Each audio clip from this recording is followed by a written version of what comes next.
We have football. We had miraculous comebacks, we had infuriating jokes, we laughed at teams, we had others come from nowhere. Now it's Super Bowl time, where we pray for a compelling game that doesn't put us to sleep.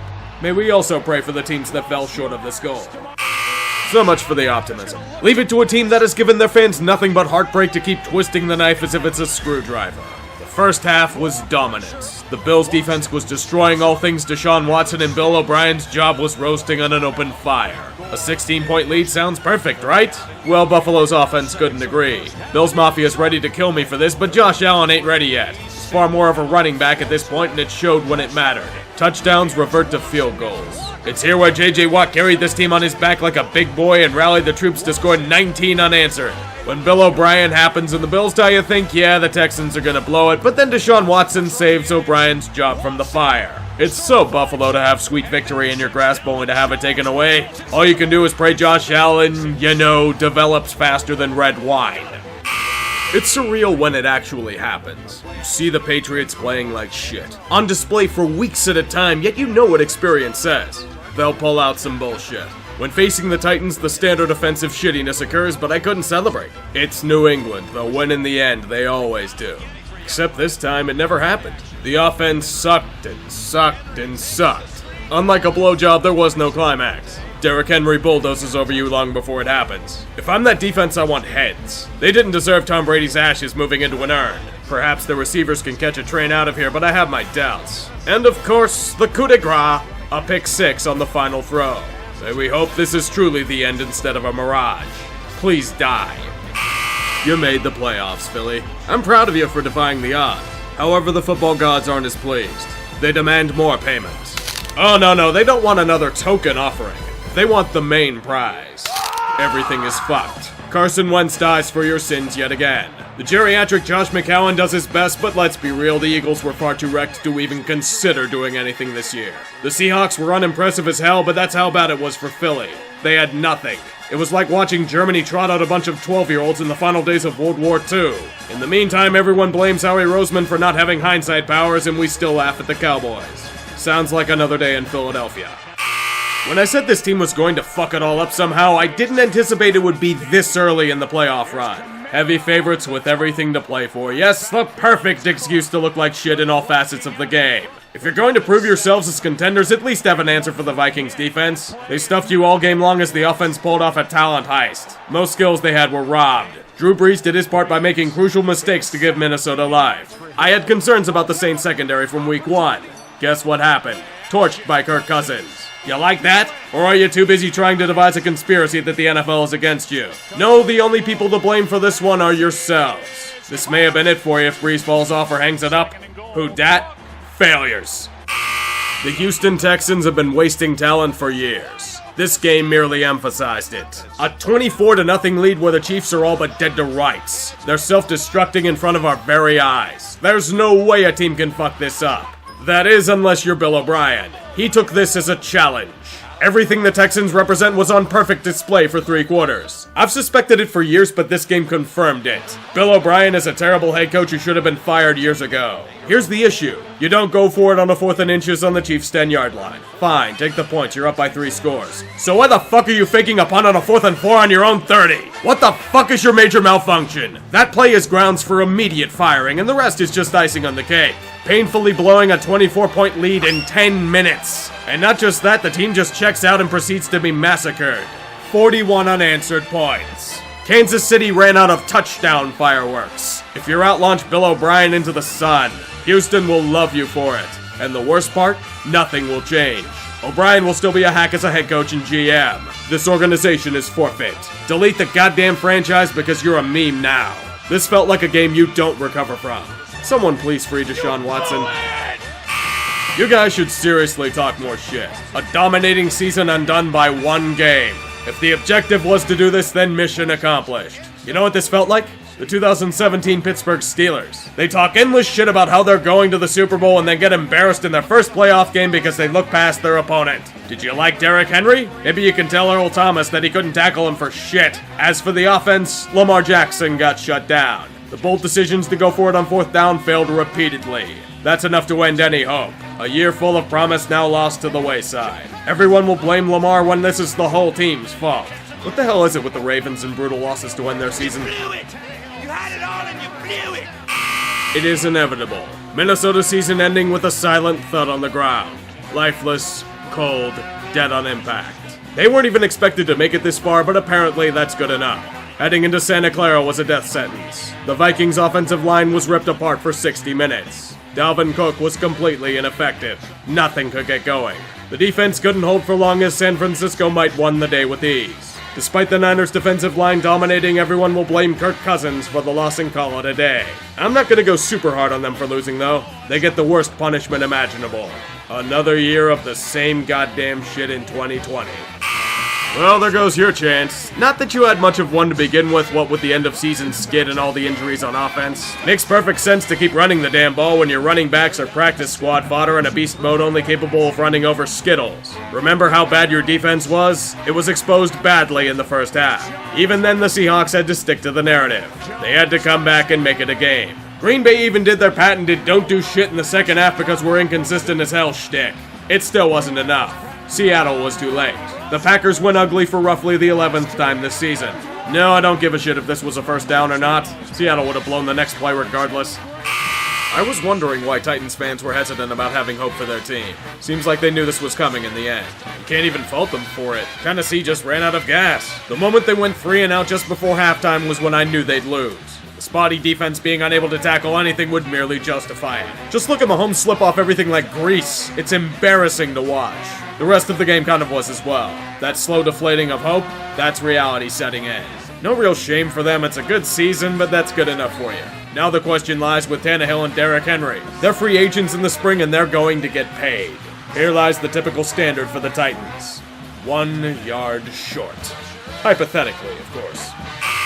The Packers playing ugly football ends up haunting them in the end. It's like I've been saying this for weeks. They go into Santa Clara and get stomped. Unlike most Green Bay games this year, the team just doesn't bother to show up until it's far too late.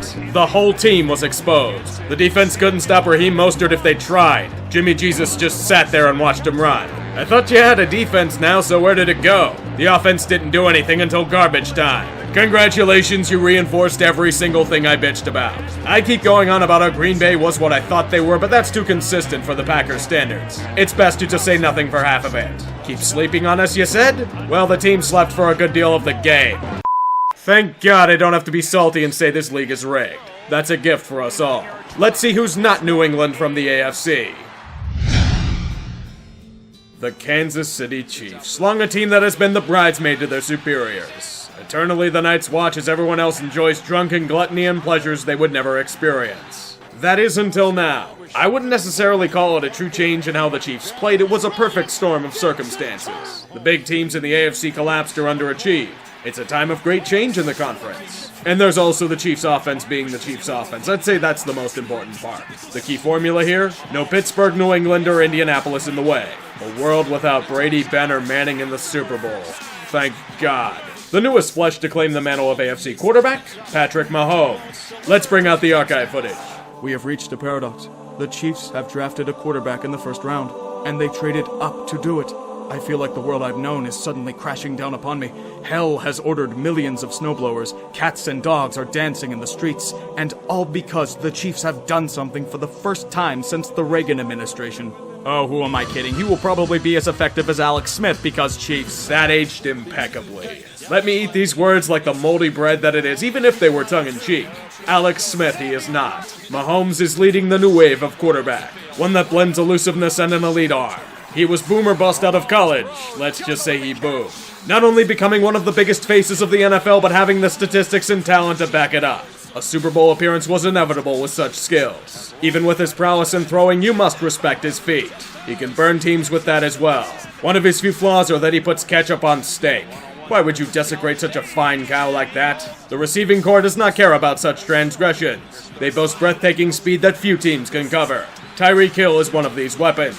He may allegedly be a piece of shit off the field, but by God can he catch a football. Just learn from Antonio Brown and not let the negative traits ruin your career. Maybe we hope McCole Hardman doesn't attract as much attention off the field as he does on it. Just look at that speed.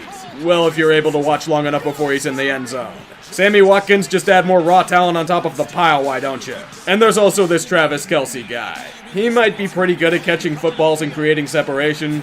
Can't get confirmation on that, however. Kansas City doesn't have a true feature back, but with that receiving talent, they don't really need to. Damian Williams is a solid two-way option to give another element of surprise to an offense. They also have Shady McCoy.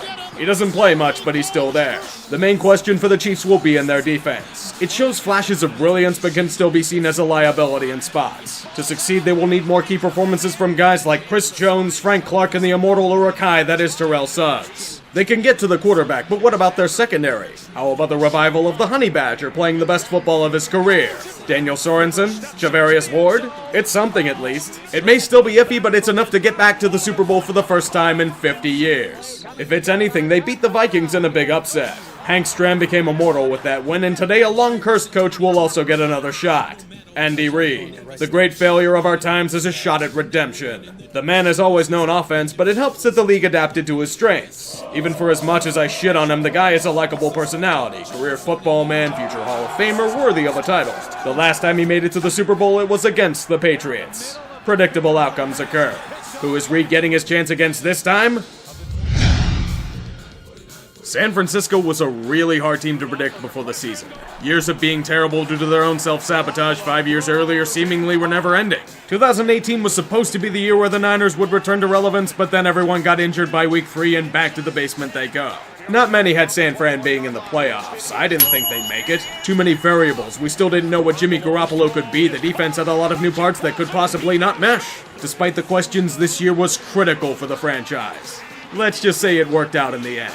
I'd say I saw them as legit around the time week 5 or 6 rolled around, when they took Cleveland out back and downgraded them to Factory of Sadness status. After that, immediately going into LA and silencing the potent offense of the Rams. With that momentum, there was little that could stop the train. Conducting the locomotive of death, none other than Jimmy Jesus. He's emerged as a legitimate starter after years of tantalizing us all. Look at him sling the ball to the likes of Emmanuel Sanders and Deebo Samuel. Become a man, son. The rushing attack is fierce and boasts a combination of Matt Breida, Tevin Coleman, and Raheem Mostert. Good old Raheem Mostert, a longtime journeyman finally finding a home. And he is good at running the rock.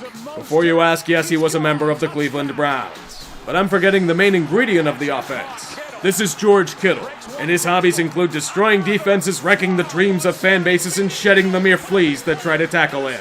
Think of it as trying to stop the inevitable heat death of the earth. There is none. You can only pray that your end is quick. If not to him, do it to the defensive line of the Niners. True emergence and excellence on display. That horrible year last season got them a dynamic defensive end in Nick Bosa. He's been as good as advertised. Flanking him, why an old chief in D Ford. He's been good too. Do you prefer the rest of your sacks to come in the form of DeForest Buckner or Eric Armstead? You want to see what's behind door number 2, you say? Meet the linebacker core. Quan Alexander, Fred Warner, Dre Greenlaw. Enjoy the buzzsaw, it's going to start feet first. The secondary is a combination of old veterans and sputting youth. The most notable name, Richard Sherman. After leaving Seattle, it was thought that he might never be the same. This year has been a renaissance, going back to his shutdown ways, hearkening to the days of the Legion of Boom. Besides him, you get the consolation prizes of Jimmy Ward, Kawan Williams, and Jaquiski Tart. Probably the weakest part of the defense, but it's not exactly a weakness. On the coaching front, just like Reid, there is another man looking for redemption in Kyle Shanahan. The story doesn't need a deep dive. 28-3. Shanahan's play calling was one of the main culprits of the choke. It left a sour taste in all our mouths after he left Atlanta. Perhaps he can be like the Megadouche and learn from his fuck-ups. Even Jed York can manage to stay the hell out of football operations and not go on incredible ego trips. I'm surprised. I figured he was too headstrong to do this. What I'm trying to say is that the 49ers have their own stories to avenge.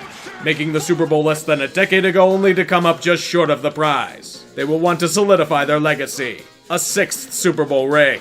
The 25-year drought against the half-century holdout. Joe Montana would be pleased. I wonder what this game has in store. The main thing I'm looking at in this game are matchups. Can the 49ers secondary be able to keep up with the speed of the Chiefs receiving core? Many have tried and failed. If San Fran's defensive line can get to Mahomes, even for his elusiveness, it will be a very tough go.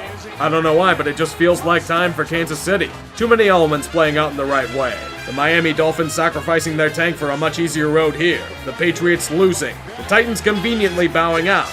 It'll lead to a shootout in the Super Bowl, with Mahomes hoisting Lombardi in the end. The Andy Reid choking memes are getting stale anyway. I'll still miss those glorious narratives. And time's yours. You usually get right back and grind in it, preparing for San Francisco, but did you take some personal time last night to enjoy this accomplishment along the way? How'd you spend the evening? Had a cheeseburger and went to bed. Yeah.